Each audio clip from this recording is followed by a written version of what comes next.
All right, we are live on the Loudmouth MMA YouTube channel, and this is Off the Cuff. Thank you all for watching and listening. It is a beautiful Tuesday night, at least here in New England, but we are all over the country and even different parts of the world here. But if you have no idea what is going on here and you've stumbled upon this for the first time, basically, we just freewheel this whole thing. We answer your questions. We basically are four guys sitting at the bar talking MMA. That's what the show is all about. My name is Mike Heck, and joining me this week, as always, Mr. Craig Allen. Welcome back, sir.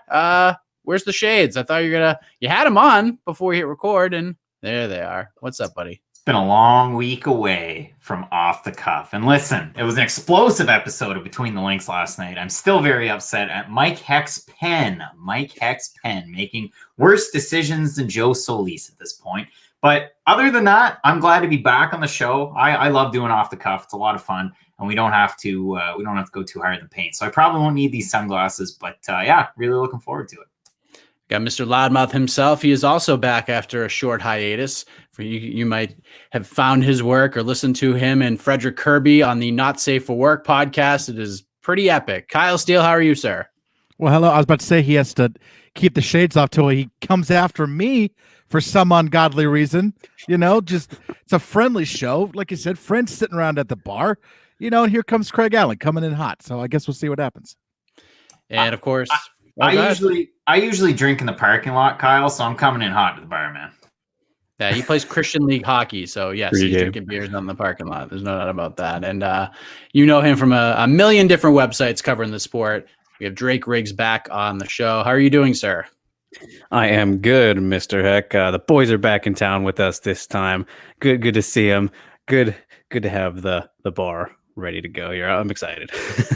I am excited as well. We got UFC 248 coming up on Saturday. UFC Norfolk is behind us. And like Craig said, it was a pretty explosive episode of Between the Links. We talked quite a bit about UFC Norfolk, but one thing we didn't really talk about on Between the Links last night, that was a big talking point from that event, was the chaos that was Ion Cutelaba and Magomed Ankalaev. I mean, those two were already going at it during the introductions, and then less than 40 seconds after the fight started, it was over. Now, you've all seen this fight at this point, whether on Twitter or, during the broadcast. Cutelaba, got a bunch of head kicks thrown at him. Looked like he was playing possum, some rope-a-dope even, and Kevin McDonald, the referee, steps in and stops the fight. And Kevin is getting absolutely crushed for this on social media. But Drake, I'm curious. I want to start with you on this one. For years, the thing people say all the time, and it's become cliche at this point, is, the big difference between boxing and MMA is that, the referee, they err on the side of caution, and they're there to protect the fighters so nobody dies or no one gets seriously injured. And whether Cutelaba was playing possum or not, Drake, can we put all the blame here on Kevin McDonald? No, not all of it, because Cutelaba is using, that is his excuse. I don't know if you want to call it an excuse necessarily, but that he was playing possum. I still think that he was slightly hurt because Ankalaev was landing on him, and I think Ankalaev was most likely gonna win that, no matter what I picked him and everything. I mean, of course, Cutelaba could have still landed something. He was throwing literally as McDonald was breaking it up. So I would probably put it 80-20, 80 in favor of being on McDonald. But yeah, I mean, it's such a weird situation. We talked about it right after in the recap show, but yeah, it's just weird too, because Kevin McDonald, I think he's generally a pretty consistently average ref. No one says he's the best or anything, but no one says he's the worst either. He's like the perfect middle guy, but then it just takes one little mistake and he's just destroyed. So I think the blame is rightfully more on him, but at the same time, man, doing that kind of, playing possum technique, you're gambling big time if that's actually what you're doing, especially in a sport like this where you can't take an 8 count or, take some time off on the ground or something like that in boxing. So yeah, it's more on the referee, I would say. Kyle, what do you think?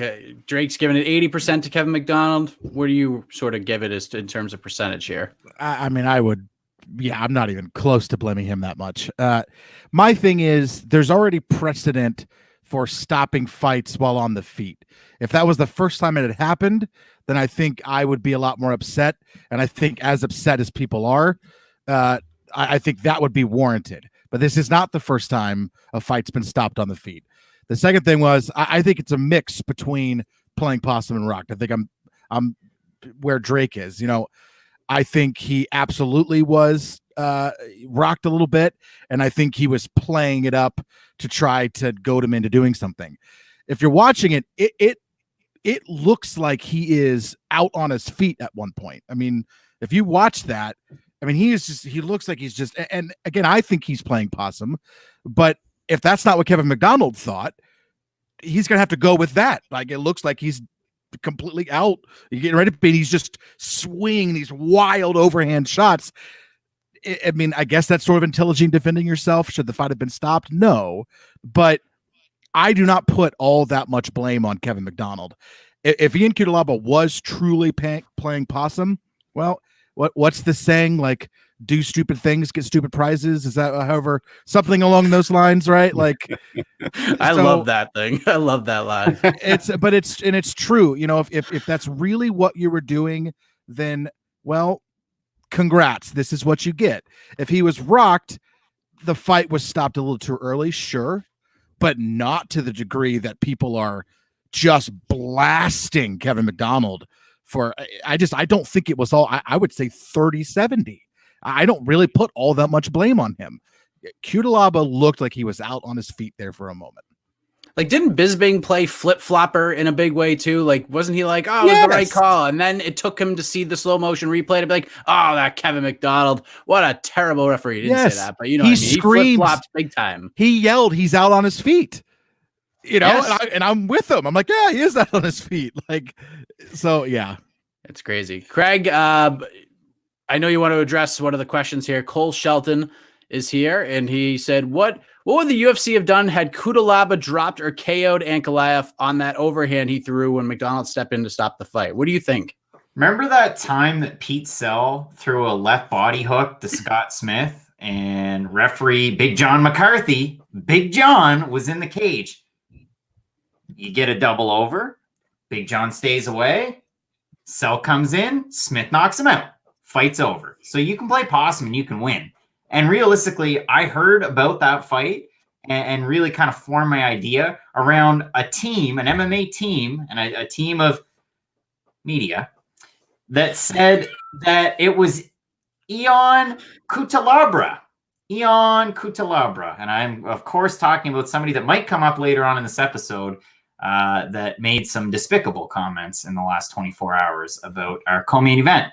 But realistically, to answer the question, what would have happened if he dropped them? We've had we've had fighters play possum before. You look at some of the Derek Lewis fights too. When he fought Travis Brown, was he hurt? Was he not? Who knows? But all of a sudden he knocks him out. And old Craig was just so excited in the 6th row, my first live UFC event with the other half of Fight Night Picks that might make a cameo tonight. But to answer the question, what would have happened?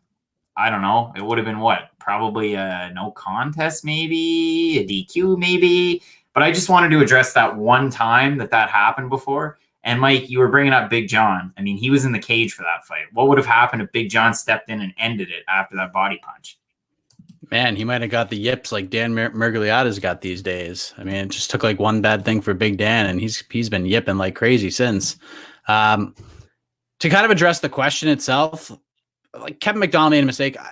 I would say like I'm in between Drake and Kyle. Like, Kevin McDonald, like he's a legit referee, especially here in New England, the New England fighters and like, I wouldn't call them media members, but people who cover the sport, they friggin' love Kevin McDonald. They think he is the cat's ass, and maybe he is. Maybe they've seen him ref a lot more fights than I have live, but he made a mistake. I think he'd probably be the first one to admit at this point. And Cutelaba, to me, he's like the Manny Ramirez of MMA. Like, Manny was such a wild man, and like when you looked at Manny, he could have been just doing the craziest stuff, and just like you let it go. It's just Manny being Manny, and this is Eon being PEDs. Eon, man. What's that? They both pop for PEDs. There you go. This is Eon being Eon, and I just think he sort of picked the wrong spot, and McDonald messed up. I'm going to say 50-50 here. I'm going to play, just such a weak answer, but 50-50. I'd say both their faults. How about that? I mean, especially as a referee, you only have like a split second to make that decision. Like we said, Bisbing kind of flip-flopped, so I don't weigh it that heavily, but I'll go 50-50. But JHK, fresh off his Between the Links performance, and McDonald was thinking about that drive-through like Kyle is right now. Cut him some slack. All right. So this is Can I kind of answer Cole's question real quick, because yes, love you I too. feel like nothing would have happened, because once it's stopped already, then that's usually like they're like, oh, we can't do anything about it. Once it's officially called, it's still going to be that TKO anyways. Maybe that's not true. Drake, I forget something. What about when Kutalaba went across the cage and they had that whole hug him but push him away and everybody got involved? Like what? Well, I was going to say, what about our boy Mirab? How do we pronounce his name? Devashalevi. Yeah, he lost. Devashalevi. Where the fight ends, and then all of a sudden he gets told that he lost because he was actually out, even though that wasn't the call that was there in the octagon. So things can change after. Apparently, no. I don't know. It's a tricky thing. Yeah. Anything else you want to add to that, Drake? I don't know. It depends on how quickly it happens, I guess. Because I think of like the Volashvili one with Ricky Simone. There was also Amy Montenegro and oh man, I'm trying to remember who the other person was. But in Invicta, there was a very similar situation where Montenegro was totally out. It was like a triangle or a guillotine or something, very similar, up against the cage, and Montenegro was like out worse than Volashvili was. And she ended up winning the fight anyways, even though she was like clearly out. This was after the bell. So, I mean, that's a very similar situation. I don't know if we've ever seen it, with strikes like that. Obviously, we've seen people hurt after like the bell. There's Holly, there's Mendez against Aldo. But actually like a straight up KO, I've never seen anything like that. So maybe that would be a different situation.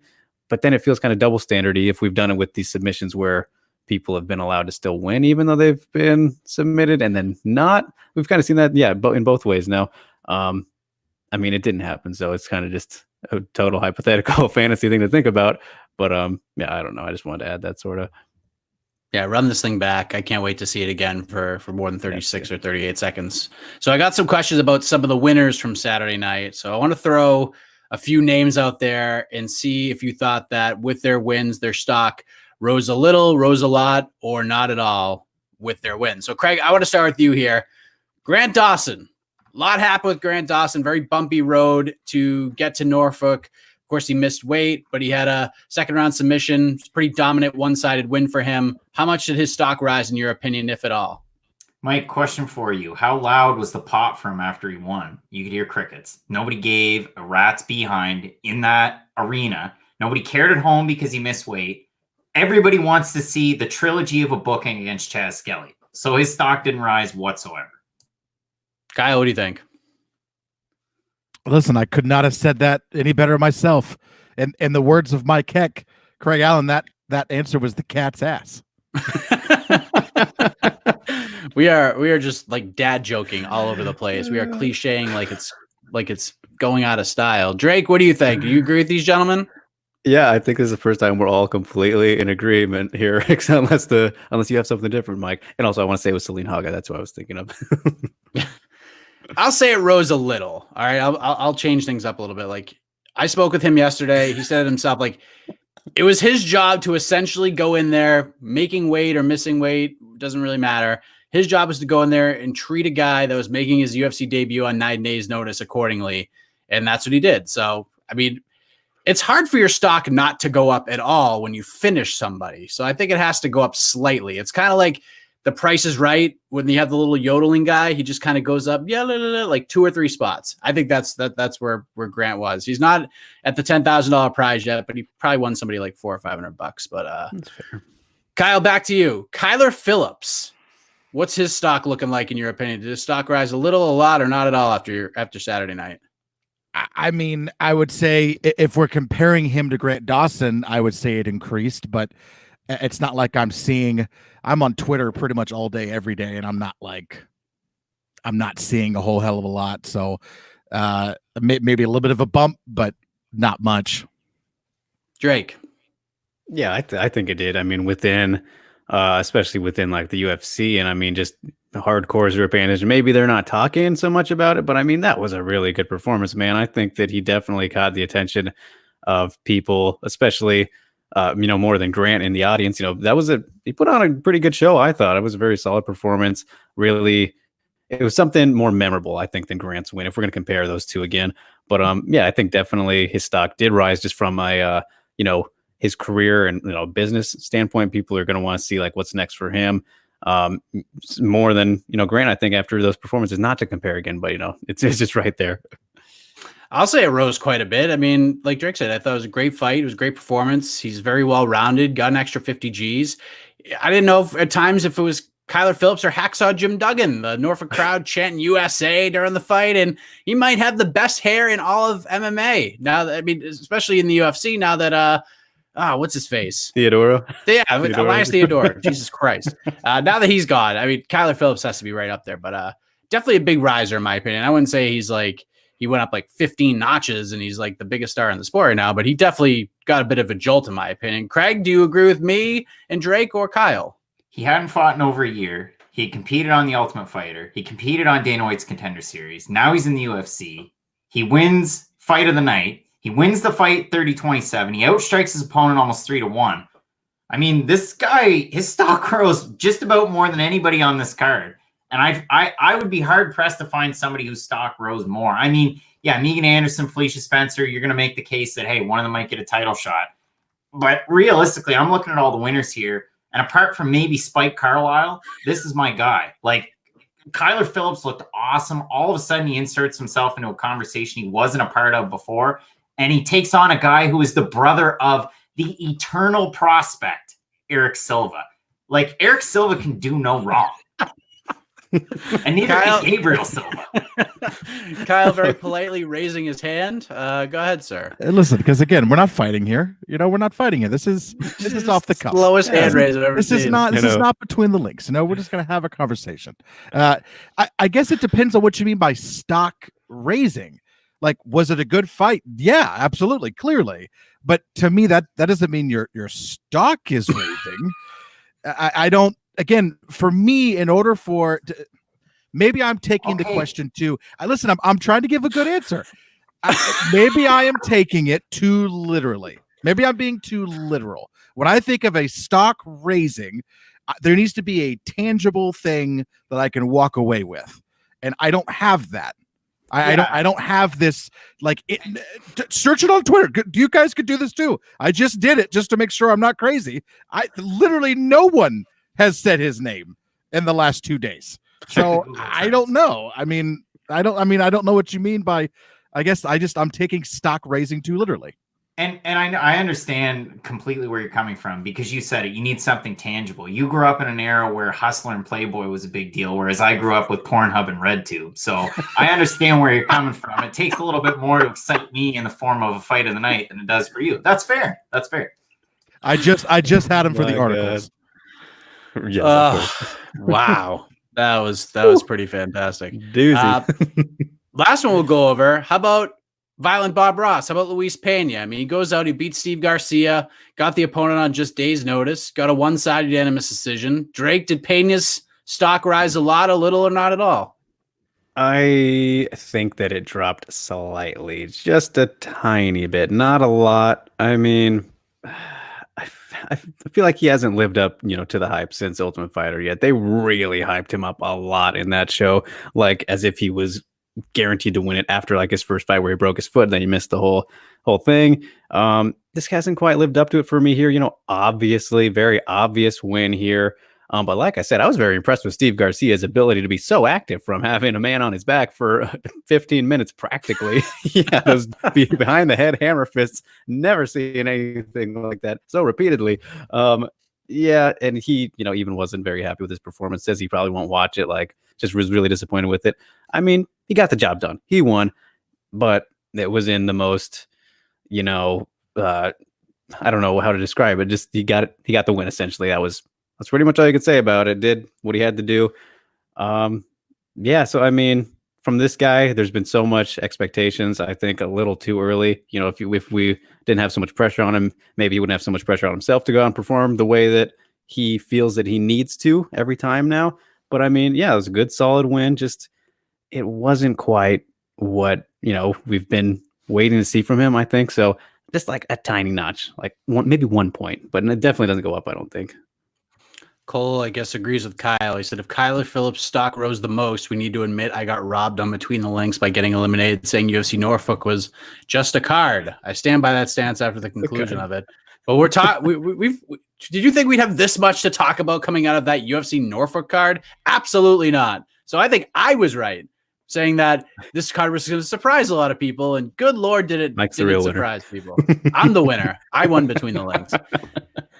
Here's the Pena thing. Like, it depends on which lens you look at it. Like, if we're looking at it through Craig's hot take shades, then I'm probably with Drake here. Like, it probably dropped a little bit. But if you look at it from sort of Kyle's perspective, like if you go on Twitter and Google and search Luis Pena's name on Twitter, you're probably going to see his name all over the place, especially with everything that happened with, meeting his biological brother and the whole thing with his family. He's like a walking advertisement for Ancestry.com right now. Like, it's pretty amazing. They should be paying him a whole bunch of money, for basically using their service and connecting with his family that he never had before. Like, he knew was out there and now he's got him. Like, that's a pretty cool story. That was talked about a lot. That was a trending subject coming out, at least for a positive news story anyways. But performance-wise, not very much. But in terms of how people are viewing him and how many people probably watch videos, including him, I'd say his stock rose quite a bit. You got the finger up there, Drake.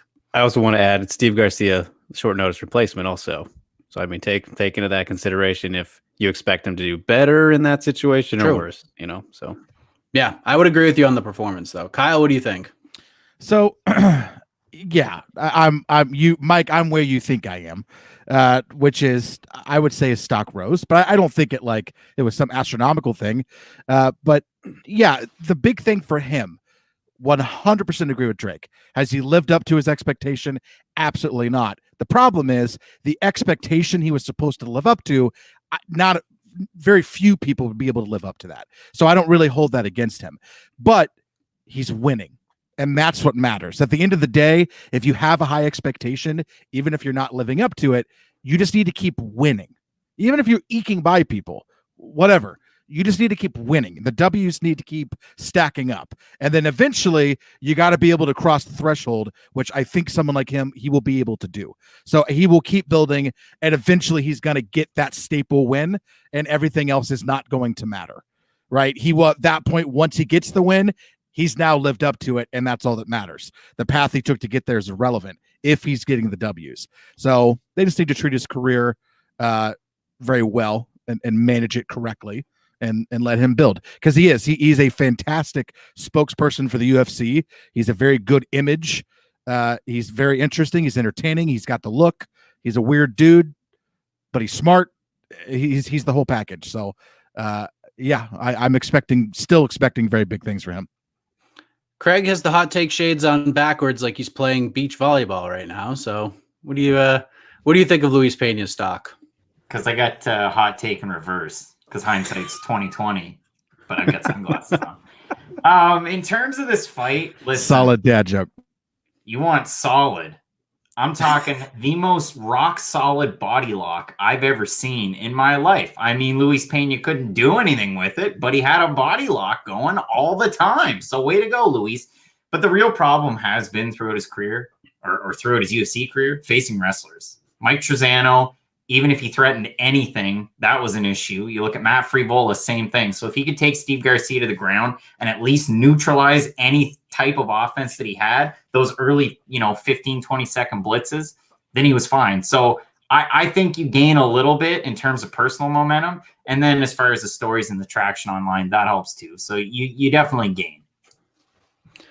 All right, let's hit some Twitter questions before we take a look at Saturday and UFC 248. Max Friedman, the great Max Friedman from the Loudmouth Preview shows, asks, what do you want to see on Dana White's Contender Series this summer? And I know a couple weeks back we talked about whether the talent net may not be thrown out as wide as it did last season. But Craig, what do you want to see on the Contender Series this season? Mike, I have no idea as a special guest joins us. What do I want to see on this season of the Contender Series?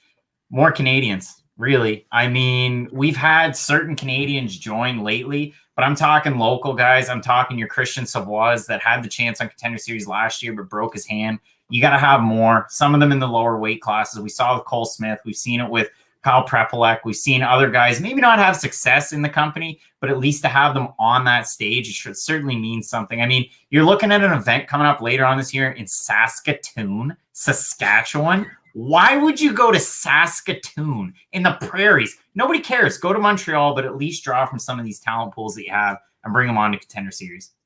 Matt Allen is here. Holy cow. How are you, buddy? Good. How's everyone doing?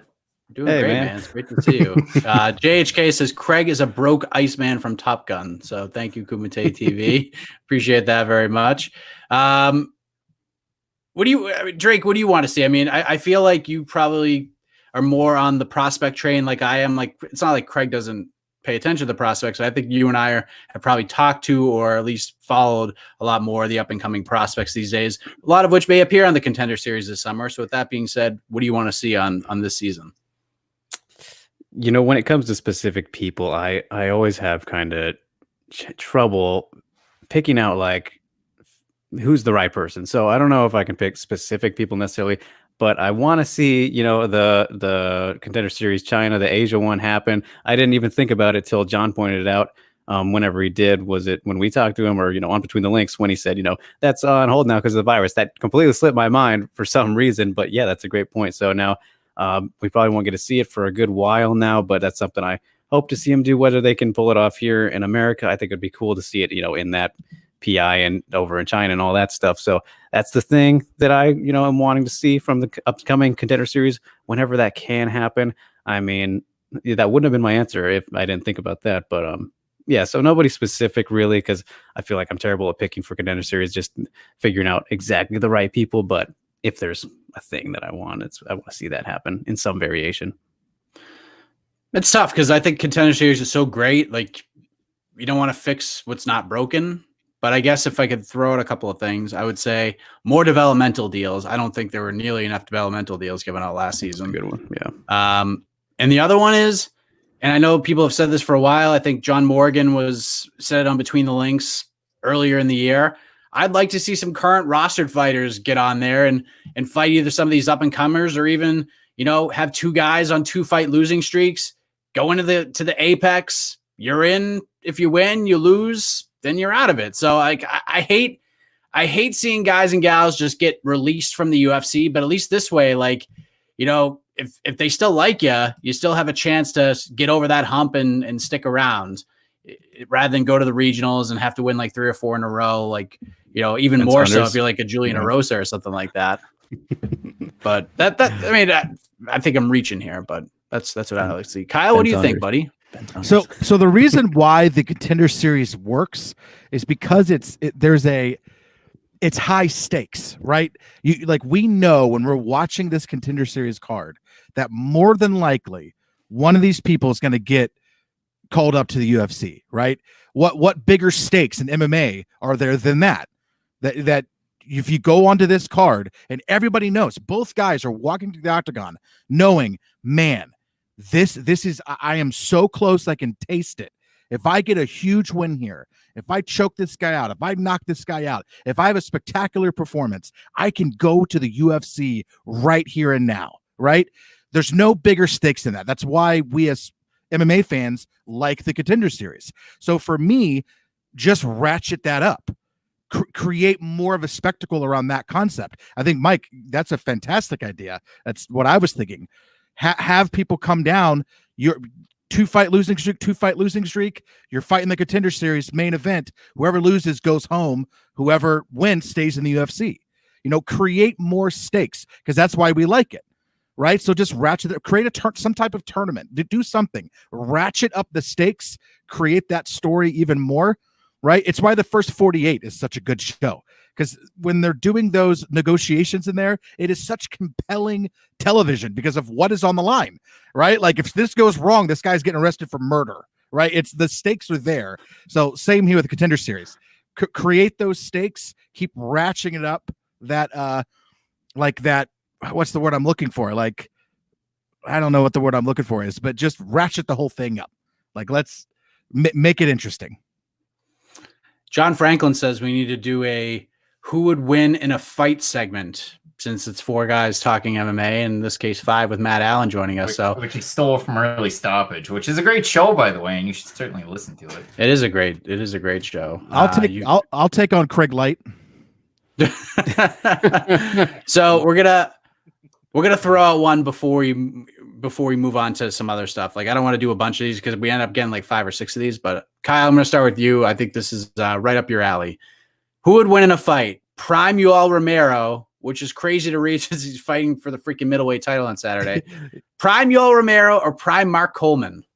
Okay, so Yoel Romero right now, or Mark Coleman in his prime. Yoel Romero, yeah. I mean, I understand Coleman's wrestling was there, but he was not the total package that Romero is. Romero would have won, and there's a weight difference there, but I don't think it would have mattered. So I'll go Yoel. Matt Allen, I'm going to ask you this question. Do you agree with Kyle Steele here? Oh, 100%.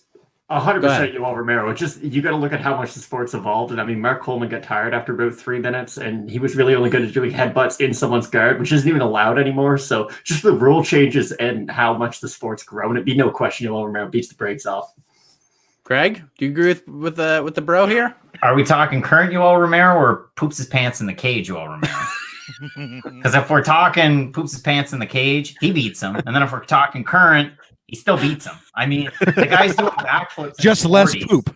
You think Mark Coleman did backflips in his 40s? I mean, a lot of people are ragging on Matt because he said that Li Jing Liang moves like a table. He's very stiff.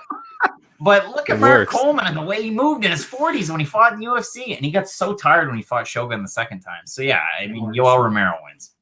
Drake, any different here? You picking Mark Coleman?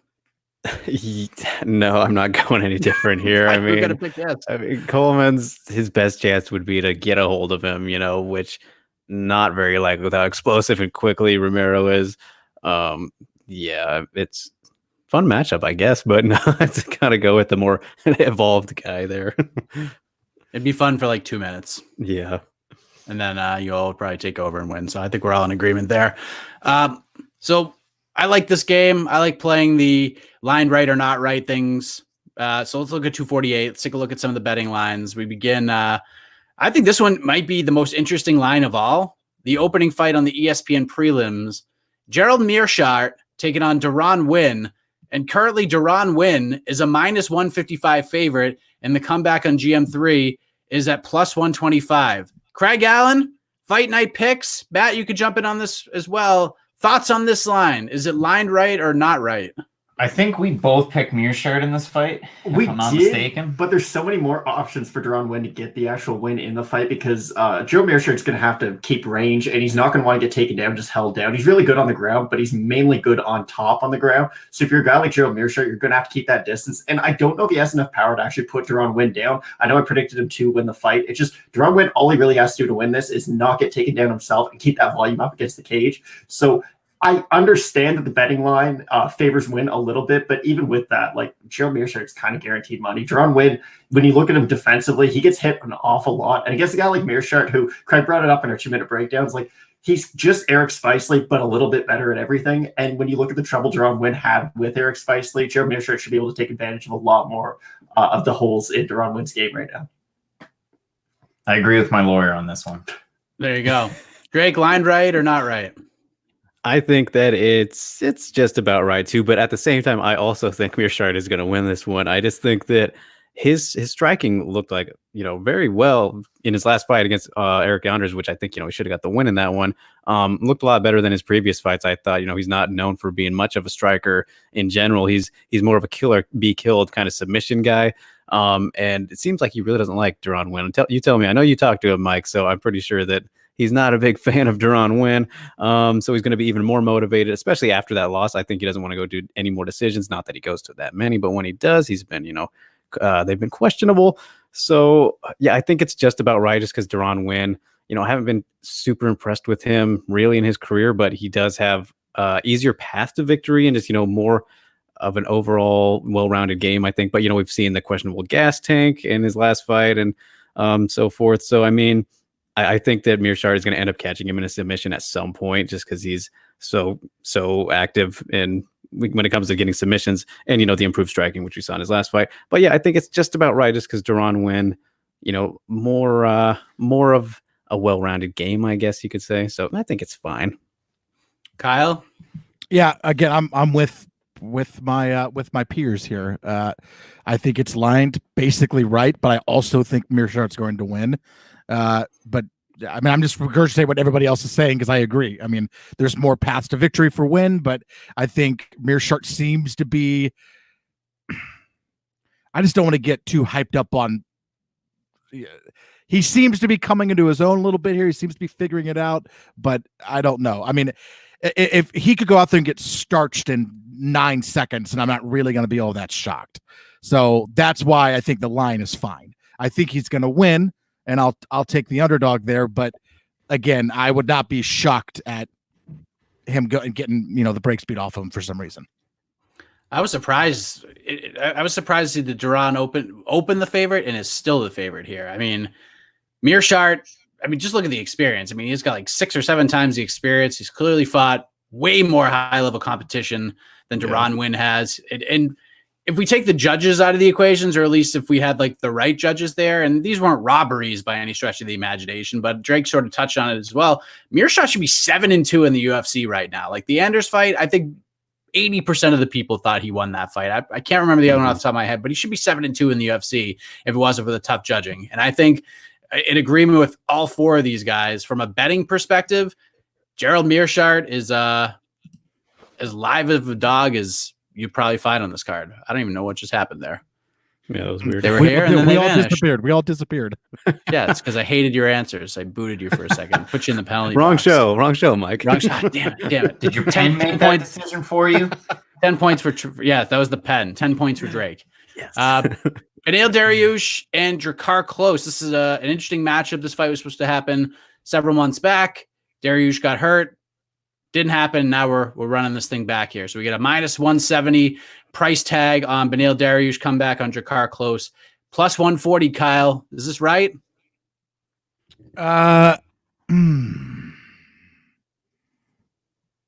Boy.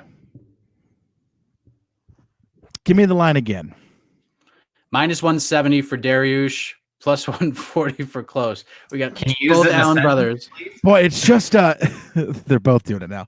Both wearing the freaking shades. Boy, it's just like which Dariush are we gonna see here, man? And I'm such a Drakkar Klose stan. Boy, that's a tough one. I can't. I don't think I can. I don't think I can answer this question honestly. To me this is a pick'em. So I don't know. Dariush has clearly has the more experience and the more tried and tested pathway of getting where he is. But I'm just I'm a big fan of Klose, and I think he's going to get it done. So I guess in the without my pre. And nobody's looking him up on Twitter. I bet if I searched right now for the line, I am a Drakkar Klose stan, there's nobody that's ever said that on the internet ever. Maybe Courtney Casey, but that's it. You're not going to find one other person that said that. That being said, man, Beneil Dariush, ooh boy. If you get lucky and you catch him, if you're like an Alexander Hernandez or a really, really high level fighter in the division, you can finish him. But this guy is one of the best out there. Trains at a great gym. I mean, Matt, what do you have? Beneil Dariush my lock of the whole weekend.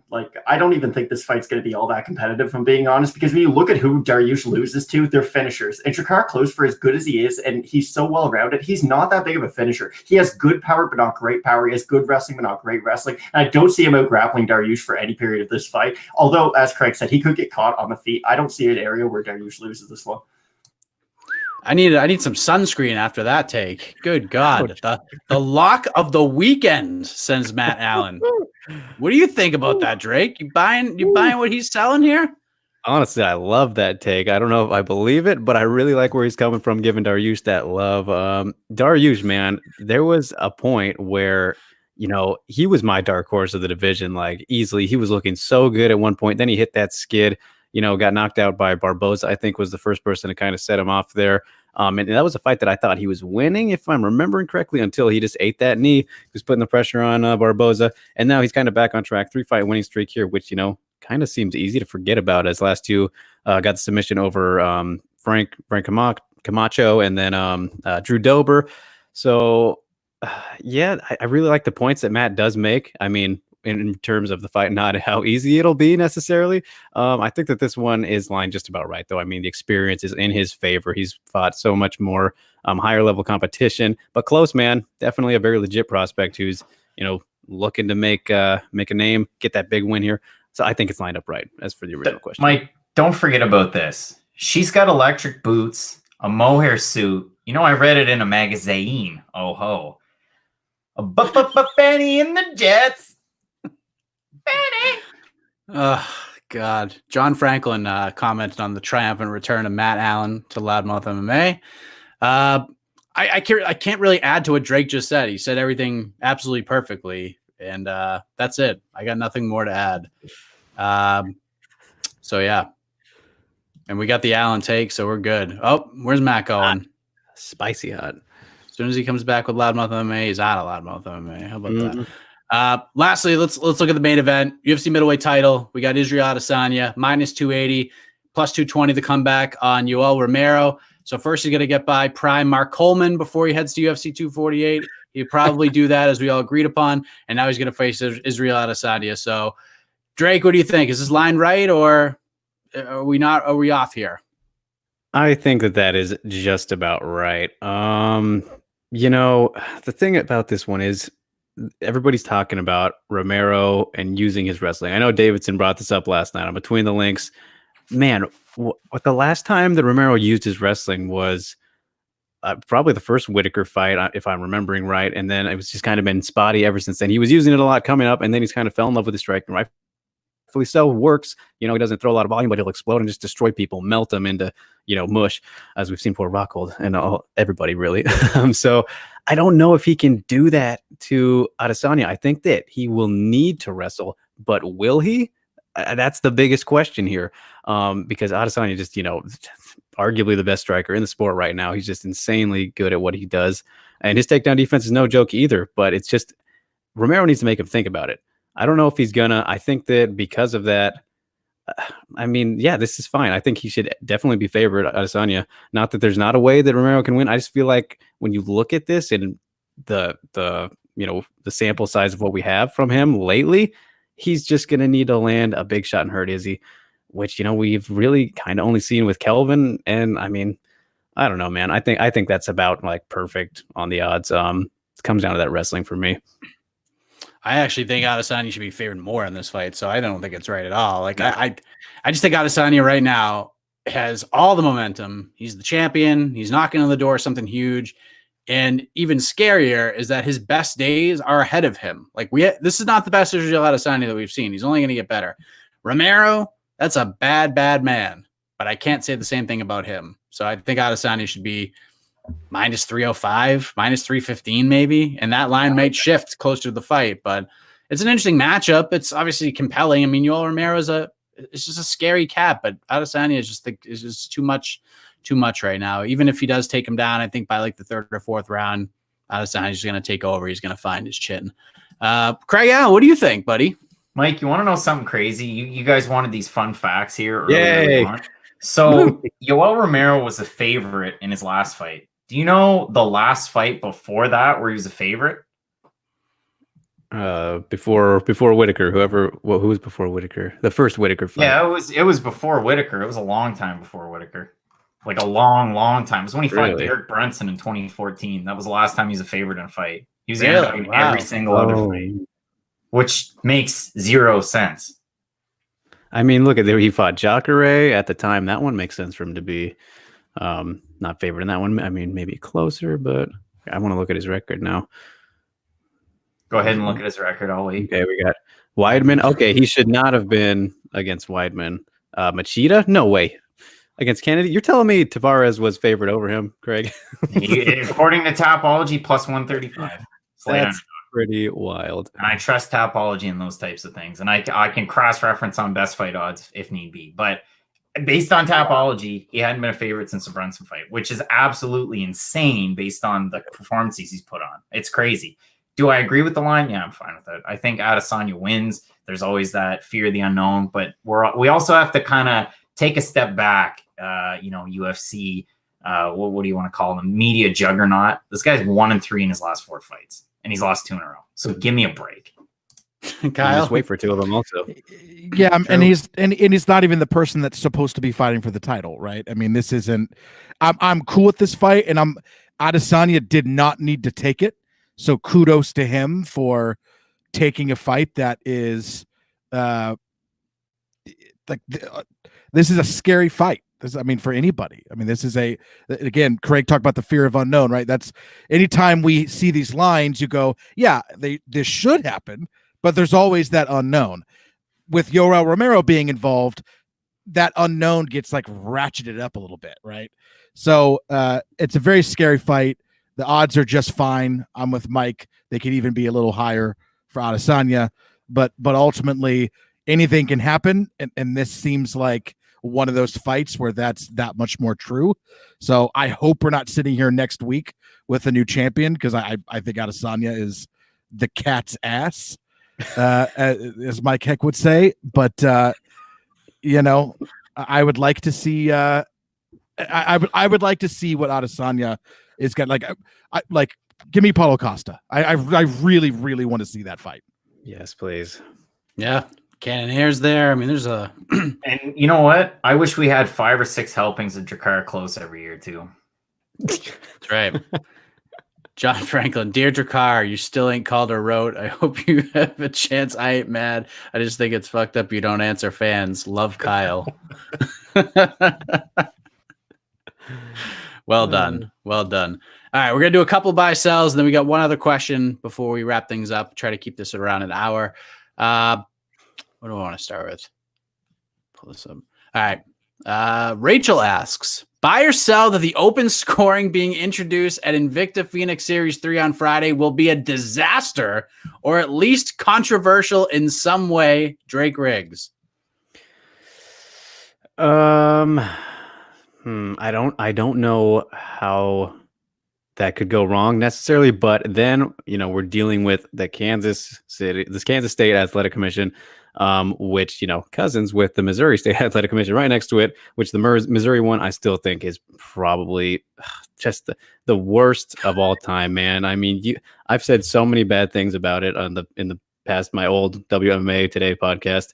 I cannot express how much I dislike the Missouri. Any event that's in Missouri, I'm a little bit sad about it because there's just possibility for badness. Kansas is a little bit better. But yeah, I think it should be fine unless they just don't know how to read certain things, which is very possible. No offense to the great people of Kansas, but it's these commissions, man. They are just people hate on Texas lately because it's the hot topic. But if you go back and watch some of the old Invictus coming up, just some of the worst decisions of all time. Like I mentioned on one of these episodes, that Jandaroa Mizuki one, about worst scorecard I've ever seen. I don't care any other you bring to the table. Maybe, there's Pearson and, Sanchez, of course, but Invicta has had a lot of very poor scorecards. Okay. So, the only thing I think I've gone wrong would be them misreading things or putting out the wrong stuff. And then it's read and everyone's like, wait, what the fuck? I thought it was this. So that can happen. Will it happen? I don't know. I really hope it doesn't. When I think about it, though, being that this is Kansas / Missouri area, we'll probably get at least one of those. So I'll buy. The chance is higher. So sure. I changed my mind as I was explaining it. Will it be a disaster? No. But you're going to have an issue. First of all, even if you don't have a real issue, MMA fans will invent one out of thin air to give themselves something to talk about. So no matter what, there's going to be some type of an issue. But just naturally speaking, there's going to be something that goes wrong. It's the nature of the beast. You're doing something new or newer, and something's going to probably happen. At least I would imagine. But it will not be a disaster. I don't. And I think that this will be. I think the open scoring concept, works well for like that type of promotion, or just like not the UFC or not Bellator. Like I wouldn't want to see it tested there. Like let's see it tested on some, I don't want to say lower level, but you guys know what I mean. It's not the UFC. Like whatever, I get a lot of shit for for that kind of a comment. I don't know why, but I would rather see it tested on the tertiary markets before being tested on something like the UFC. Right. Like when the XFL came out, we didn't want the NFL implementing the old kickoff rule where you put the ball on the 50-yard line and you had both guys run from the end zone, and whoever dove on the ball first, that's who won the coin toss. Yes. Like I loved that, but the NFL wasn't gonna pick that up. But they tried it with the XFL, and there was football. So I get where you're coming from, Kyle. Craig took the shades off. I don't know if he's putting them back on for this question, but what do you think about open scoring? And this will be potentially a disaster or at least controversial on Friday night, Craig. What happens when you have a 6-year-old and their birthday's on Saturday and it's Thursday and you're the fun uncle and you don't have a present? You go on Craigslist and you see there's a dirt bike for $200. So you buy the dirt bike, and without a helmet, you give it to your niece or nephew. And then you just let him him or her ride it around on Saturday and hope they don't break something. That's what we're doing here with open scoring, and just going, you know what? Screw it. Let's go open scoring. Let's give it a try. I mean, we want to be cool. We want more events in our state. So let's try it with this Invicta card. And if it goes well, we're going to get more with the UFC. Bellator is kind of sticking to California, Oklahoma, and Connecticut for various reasons. But you might get more regional. You might get more of a draw if you try it. So why not? And if there's hitches, I mean, any press is good press. So if it's bad, good, indifferent, whatever, people are going to be paying attention. We're talking about it. Yeah, I mean, I'm on the soapbox of positivity. So. And Craigslist just got a bump on used dirt bikes too. There you go. You're welcome, world. But wouldn't it just be so MMA if something got totally screwed up on Friday? Like it would just be the most MMA thing possible. But I'm going to stay positive here. I think it's going to be received well.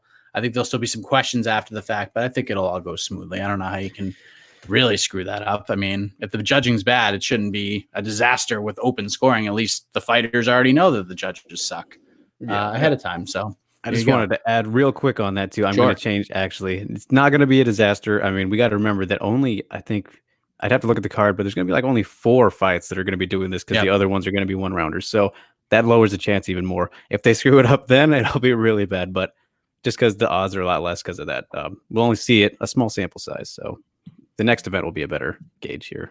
So I'm going to sell actually. Last buy or sell, and then we have one more question. Then I know Craig's got another show to do.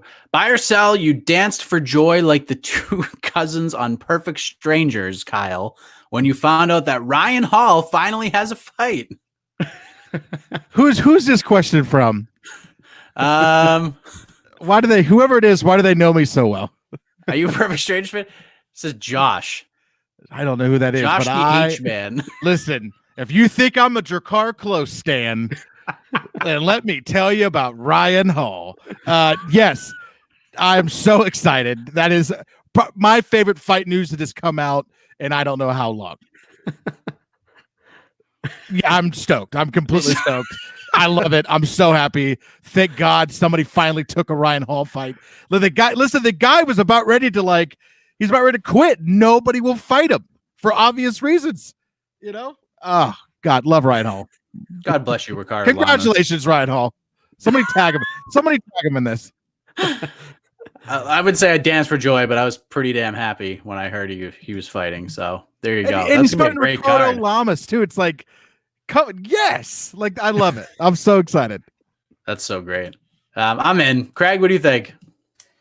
You're telling me, and listen, I had to Google Perfect Stranger. Again, I was born in the 90s. That was the whole theme of Between the Links last night. But I had to Google Perfect Stranger, and I watched a few clips, and I can understand how a guy that's a Drakkar Close stan would like the show Perfect Stranger. Because I don't even know what that show is. I have no idea.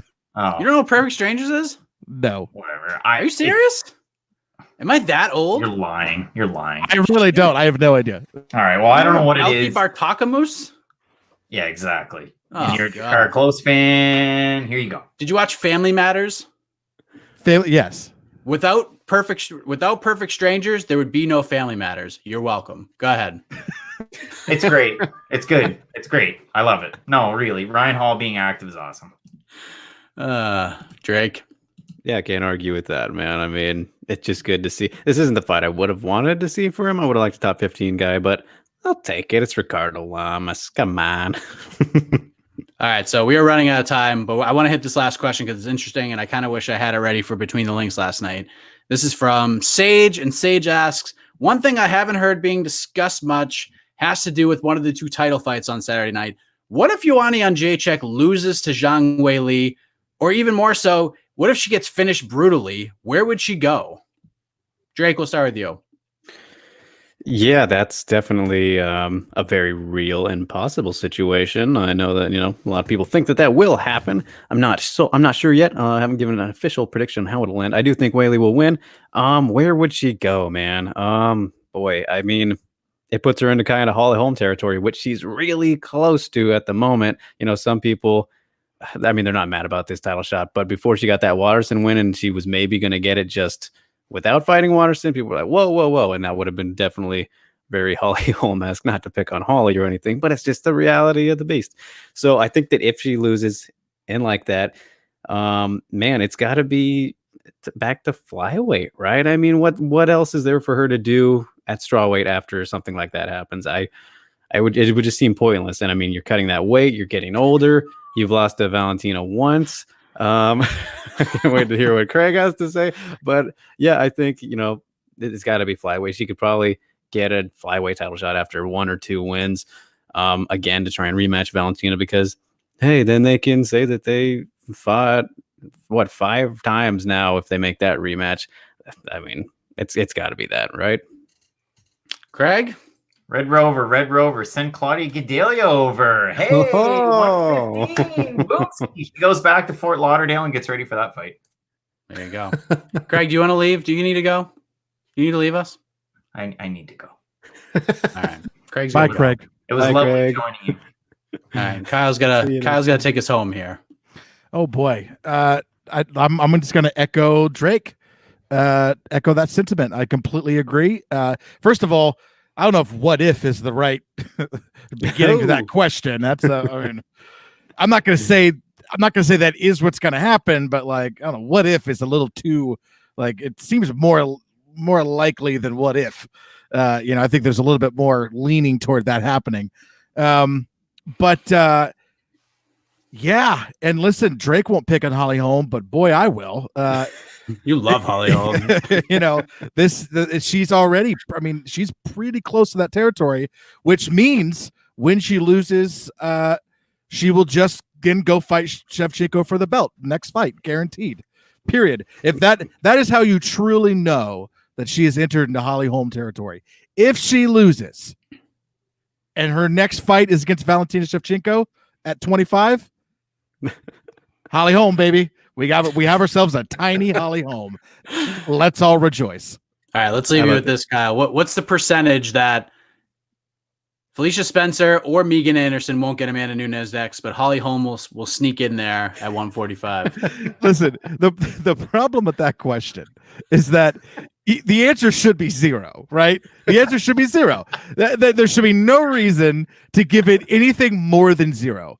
The problem is there's like a 10% chance that that's exactly what happens. And nobody knows why.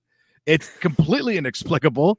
It's just like that answer should be 0. And there is no way that anybody on this panel can say with a straight face that the answer is actually 0. There's nobody can. If you can say 0, you're lying to yourself. I actually think it's higher than 10. It's like, I know. Like 12 and a half. It's crazy. Well, I mean, it's Brazil, and I think Brazilians probably like Holly Holm, exactly. the former champion. Make it happen. How about this, guys? How about Ioana at 145? Boom. How about that? Oh, my gosh. Ioana and Holly crazy. Holm versus Amanda Nunes in a handicap match. There it is. There it is. A tag team. I love it. All right. That's going to do it. We're just about at an hour. It worked out great. We are professionals here. Drake, let the folks know where they can find and follow you, what you got coming up this week that you can feel confident enough in sharing. Yes, you can follow me on Twitter at Drake Riggs _. Of course, see all the beautiful content that I am posting. Just released nice interview and video article story, all that fun stuff with Lisa, the Battle Angel Versosa, who's competing at this Invicta Phoenix Rising Series 3 that we talked about. She's fighting for the vacant bantamweight title. She takes on Julija Stolyarenko from Ultimate Fighter season 28. So yeah, dropped that one. That was very fun. Got to go to her gym, talk to her. So that is out now. You can find it on my MMA news. You can find it on my Twitter, my Instagram, Facebook, whatever you follow me on. And then, got that Random Marcus one still coming out. And then I got my mystery one, which I'm planning to drop next week too. And then I'm going to talk to Pedro Carvalho tomorrow, unless I just jinxed it. So there'll be that one to look forward to as well. He's fighting next week, Bellator, against Patricio Pitbull. So that'll be exciting. I think that's it for the moment. Yeah, I'm actually talking to Patricio tomorrow. Hey, knock on wood. and Leslie Smith. So I'm looking forward to that. Kyle's still shaking his head. Couldn't have shaken his head faster. I used to do interviews. I mean, that's how the podcast started. I was doing interviews, and you guys are breaking the absolute cardinal sin of interviews. I know, which is you never talk about an interview before it happens, because it will then almost assuredly it won't happen, right? That's it's just how it goes. So both of you just jinxed your interviews. So that's on you. Obviously subscribe to the network. I love this little community that we have. I truly think that we are one of the best, if not the best, MMA podcast network that's around. I would put us toe to toe with every single, even the major networks that exist. I would put us toe to toe with them. I really do think we have fantastic content.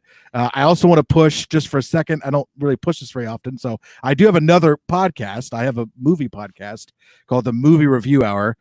Please search it up. We're in like season 3 of the podcast.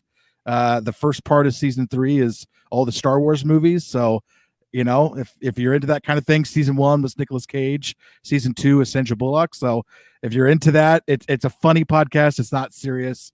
I would love more listeners from the MMA community to cross over into that. So Movie Review Hour, it's wherever you listen to a podcast.